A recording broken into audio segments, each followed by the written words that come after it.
রোজার ঈদের ৩-৪ দিন পরেই আমরা এসেছিলাম এই পার্কটাতে ঘুরতে। আমার বাসা থেকে এটা খুব দূরে না, কিন্তু তারপরও আমার এর আগে কখনো এখানে যাওয়া হয়নি। যেহেতু এখন স্প্রিং, তাই পার্কের পুরো চারপাশটায় সবুজ আর সবুজ। বসন্তের বিভিন্ন কালারের ফুলগুলো চারপাশে ফুটে আছে। চেরি ফুল এছাড়া অন্যান্য যে ফুলগুলো এই সময় দেখা যায়, তার সব ধরনের ফুলগুলোর সমাবেশই পার্কে রয়েছে।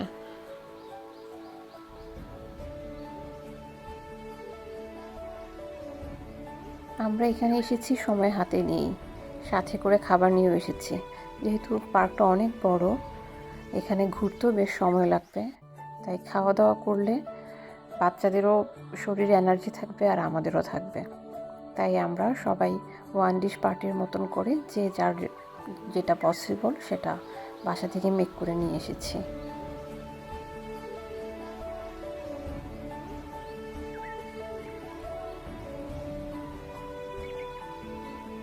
খাবারের জন্য উপযুক্ত মনে হলো লেকের এই পাশটা। এক পাশে সবুজ, আরেক পাশে পানির এই ধারা। বেশ ভালো লাগছিল, তেমন ঠান্ডাও ছিল না, আবার খুব একটা গরমও ছিল না।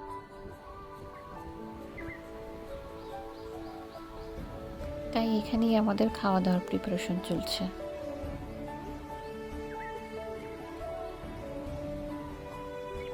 এখানে আমরা সবাই বসে পড়লাম, আর খাবারও আনপ্যাক করা হচ্ছে।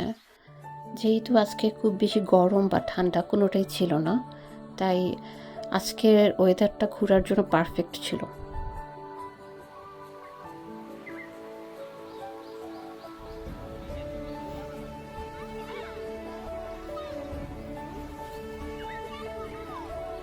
আমাদের খাবারে ছিল খিচুড়ি, হাঁসের মাংস, সালাদ, কাবাব, ফিরনি, জুস, পানি। সবগুলো খাবারই বেশ ভালো পরিমাণে ছিল আর অনেক বেশি মজা ছিল।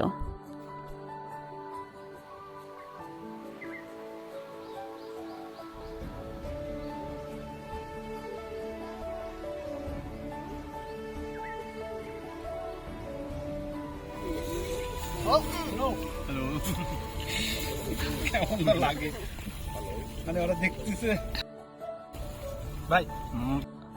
আর বাহিরে এইভাবে সবাই মিলে যখন বসে খাওয়া হয়, তখন দেখা যায় যে খাবারগুলোর টেস্ট মনে হয় আরেকটু বেশি বেড়ে যায়।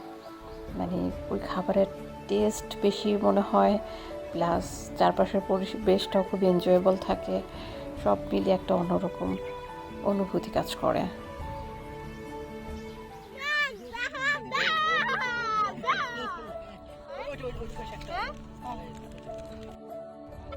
খাওয়া দাওয়া শেষে আমি লেকের চারপাশটা একটু ভিডিও করলাম। লেকের পানিটা খুবই ক্লিন ছিল, ধরতে খুব ইচ্ছা করছিল, কিন্তু অ্যাকচুয়ালি মনে হচ্ছিল সামনে গেলে হয়তো পড়ে যেতে পারি বা কাদার একটা ব্যাপার ছিল, তাই আর ধরা হয়নি।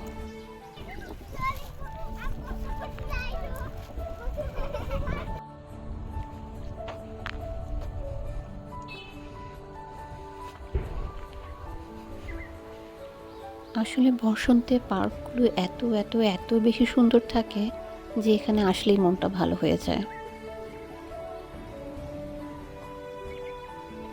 ভিডিও করতে গেলে যা হয়, সবাই কিন্তু হাঁটতে হাঁটতে অনেকটাই সামনে চলে গেছে, আমি বেশ পিছনে পড়ে আছি। আমি একটু ভিডিও করছিলাম, থামছিলাম, চারপাশটা দেখছিলাম, আবার একটু একটু করে হাঁটছিলাম। এই পার্কে আসার উদ্দেশ্যই ছিল স্প্রিংয়ের সৌন্দর্য দেখা আর বাচ্চাদেরকে নিয়ে একটু খেলাধুলা করা। যেহেতু ওরা বেশ কিছুদিন যাবতই ঘরে বন্দী, রোজার মধ্যে তো বাইরে যাওয়া হয় না, প্লাস খেলাও হয় না। আর চায়নাতে তো একটা দীর্ঘ সময় শীতকাল থাকে, এই সময়টা বাহিরে খেলার জন্য উপযুক্ত না, তাই ওদের খেলাধুলার জন্য আসা।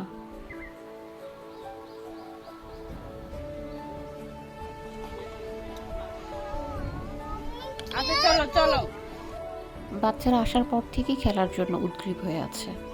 যেখানেই খেলার কিছু দেখছে সেখানেই বারবার চলে যাওয়ার জন্য বায়না করছে। কিন্তু আমরা বলছিলাম যে আগে খেয়ে নাও, এনার্জি বুস্ট করো, তারপর খেলতে যাবা। বাংলাদেশের পার্কগুলো যতই সুন্দর হোক, আসলে একটা পরিবেশের ব্যাপার থাকে। কিন্তু এখানে এই জিনিসটা পাওয়া যায় যে আপনি কোনো পার্কে যাচ্ছেন, আপনি আপনার ফ্যামিলিকে নিয়ে সেই জায়গাটা এনজয় করতে পারবেন, এক্সপ্লোর করতে পারবেন, প্লাস বাচ্চারাও যথেষ্ট পরিমাণ খেলতে পারে।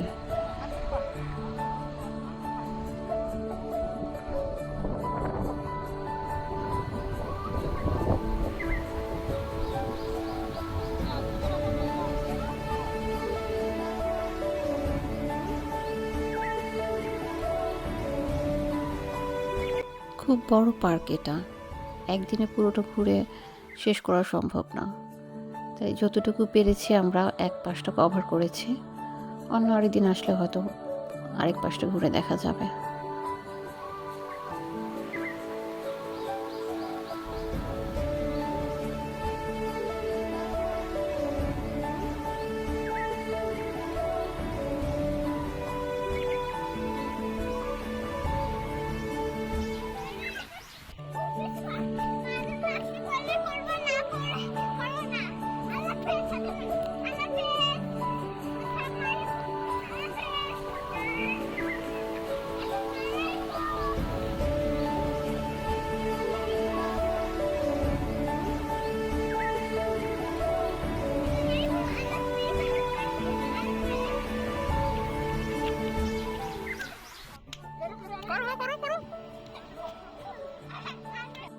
সময় কিভাবে চলে যায়, দেখতে দেখতে 3-4 ঘন্টা হয়ে গেল।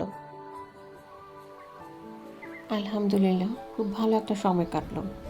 দুপুর গড়িয়ে বিকেল, আর এখন বিকেল শেষে সন্ধ্যা নামছে, তাই সবার মাঝেই বাসায় ফেরার তারা।